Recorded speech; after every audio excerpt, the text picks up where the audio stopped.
அஸ்ஸலாமு அலைக்கும் வரஹ்மத்துல்லாஹி வபரகாத்து. அல்ஹம்துலில்லாஹி ரப்பில் ஆலமீன். அஸ்ஸலாத்து வஸ்ஸலாம் அலா அஸ்ரஃபில் அம்பியாஇ முர்சலீன் நபியனா முஹம்மது வ ஆலிஹி வசாபிஹி அஜ்மஈன். அம்மாபாத். கண்ணியத்துக்குரிய எல்லாம் அல்ல அல்லாஹு ஜல்லசானு தாலாவின் நல்லடியார்களே, அன்பிற்கினிய சகோதர சகோதரிகளே, பிரமத அன்பர்களே, நண்பர்களே, உங்கள் அனைவரின் மீதும் ஏக இறைவனுடைய சாந்தியும் சமாதானமும் என்றென்றும் நிலவ பிரார்த்திப்பதோடு நான் சங்கை அப்துல் அஜீஸ் தபூக்குலேருந்து பேசுகிறேன். இது 8வது காணொளி. காபா என்றால் என்ன? காபா என்றால் இறைவனுடைய ஆலயம், இறை இல்லம். அல்லாஹுவை வணங்குவதற்காக, இறைவனை, கடவுளை, ஆண்டவனை, அல்லாஹுவை வணங்குவதற்காக கட்டப்பட்ட முதல் ஆலயம். முதல் மனிதர் ஆதம் அலைஹிஸ்ஸலாம் அவர்களால் அது கட்டப்பட்டது.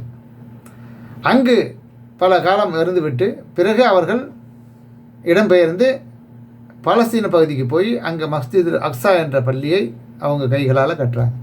இப்படி இந்த 2 பள்ளிகளும் ஆதம் அலைஹிஸ்ஸலாம் அவர்களால் கட்டப்பட்டது. அப்போ அந்த பள்ளிக்கும் இந்த பள்ளிக்கும் இல்லை இடைப்பட்ட காலம் எவ்வளவுன்னு அபூதர் ரலியல்லாஹு அன்ஹு அவங்களுடைய நபித்தோழர் கேட்குறாங்க. அதற்கு நபி ஸல்லல்லாஹு அலைஹி வஸல்லம் சொன்னது 40 வருடம் அப்படிங்கிறாங்க.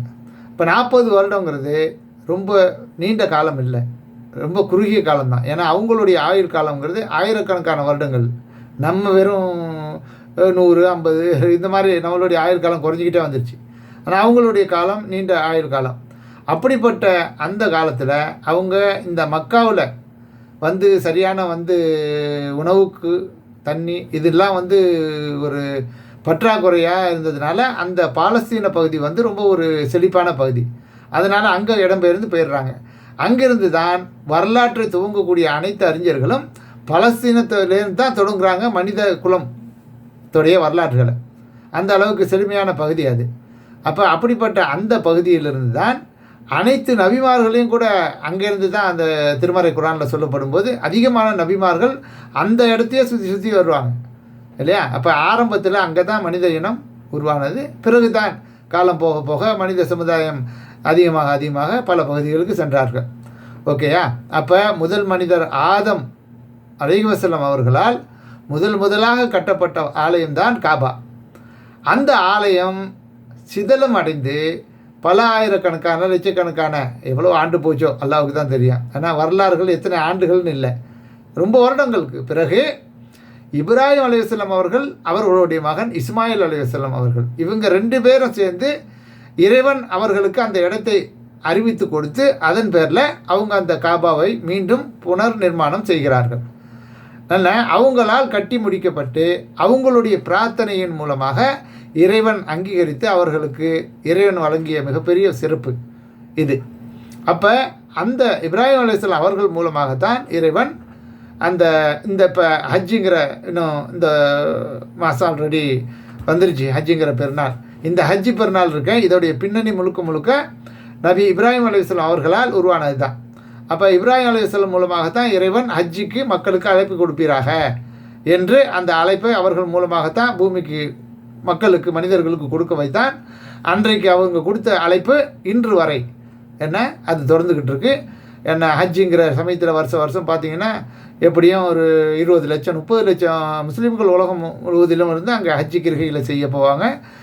தினந்தோறும் உலகம் முழுவதிலிருந்தும் உம்ராங்கிற கடமை, அந்த ஹஜ்ஜில் ஒரு சின்ன பாட்டு அந்த உம்ராங்கிற கடமையும் பல லட்சம் மக்கள் அங்கே போய் செஞ்சுக்கிட்டு இருக்காங்க தினமும். அப்படிப்பட்ட ஒரு புண்ணிய பூமியாக இருக்கக்கூடிய அந்த இடத்துல இருக்கக்கூடிய இறை இல்லம்தான் காபாங்கிற மக்காவில் இருக்கிற ஹரம் ஷரீஃப்னு சொல்லுவாங்க. காபா மக்கா என்ற புனித பூமி, அல்லாஹுவால் புனிதப்படுத்தப்பட்ட பூமி அது. அல்லாஹுவால் தன் பாதுகாப்பில் வச்சிருக்கிற பூமி அது. 14 நூற்றாண்டுகள் ஆகியும் எத்தனையோ ஆட்சி அதிகாரங்கள் கைமாறி போயும் இன்றைக்கு வரலையும் அந்த காபாங்கிற அந்த ஆலயத்துக்கும் அந்த காபாங்கிற அந்த புண்ணிய பூமிக்கும் எந்த பிரச்சனையும் இல்லாமல் அல்லாஹ் பாதுகாத்துக்கிட்டு வரான். அந்த அளவுக்கு அபயம் அளிக்கக்கூடிய பூமி அது. இது பற்றியும் நான் காணொலிகள் போட்டிருக்கிறேன், அதுலேயும் பார்க்கலாம் நீங்கள். அதனால் புண்ணிய பூமி, அந்த புண்ணிய பூமியில் புனிதமாக்கப்பட்ட அல்லாஹ்வுடைய புனித ஆலயம், இறைவனுடைய இல்லம் என்பது தான் காபா. ஓகேயா? இப்படிப்பட்ட இந்த செய்தியை நீங்களும் தெளிவாக உணர்ந்து கொள்வதோடு உங்களை சார்ந்த மக்களுக்கும் இதை தெரிவிங்க. என்னுடைய இந்த சேனலை சப்ஸ்கிரைப் செய்து அனைவருக்கும் அதை அறிமுகப்படுத்தி உங்களுடைய ஆதரவு கரங்களை தந்து உதவும்படி அன்போடு கேட்டுக்கொண்டு இந்த காணொலியை நிறைவு செய்கிறேன். வாஹர் தவான் அல்ஹம்துலில்லாஹி ரபில் ஆலமீன். அஸ்ஸலாமு அலைக்கும் வரஹ்மத்துல்லாஹி வபரகாத்துஹு. தேங்க்ஸ் ஃபார் வாட்சிங்.